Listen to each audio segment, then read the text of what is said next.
Hello guys, তোমরা কেমন আছো?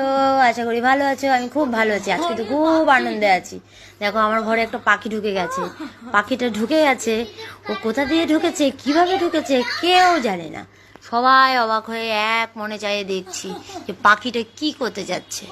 ওই একটা ফাঁকা জায়গা পেয়েছে, ওখানে ঝুলে আছে, যেখানে ফ্যান ঝোলানো হয়। ওখানে পার্টিকুলার আমার ঘরে দুটো জায়গা, একটাতে ফ্যান ঝোলানো হয়নি, ওই জায়গাটা গিয়ে অধিক হয়েছে। বাবুই পাখির বাসার মতন ভালোই লাগছে, ঝুলে আছে। বাসা হলে আরও ভালোই লাগতো, ঘরের ভেতরে বাসা, তুমি ভাবতে পারছো? ছেলে তো মহা আনন্দে আছে, একবার এপাশ একবার ওপাশ, একবার এপাশ একবার ওপাশ ধাপাস করছে। আর আমি তো হেসে যাচ্ছি ছেলের কাণ্ড দেখে। আর আমার বর্মশাই তো ঘুরে ঘুরে ক্যামেরা করছে, আর আমি ক্যামেরার পেছন দিকে হাসছি। মানে ভালোই লাগছে। দেখো, ফ্যানের উপরে বসে আছে, মানে কাকে দেখছে, কি চাচ্ছে, ও কিভাবে ঢুকেছে, আমার ঘরে চুরি করতে ঢুকেছে না কি ধরতে যাবে বুঝতেই পারছি না।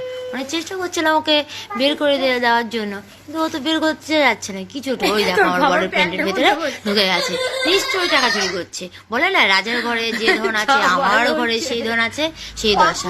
আরে বাবা, একটু বুঝে শুনে নে।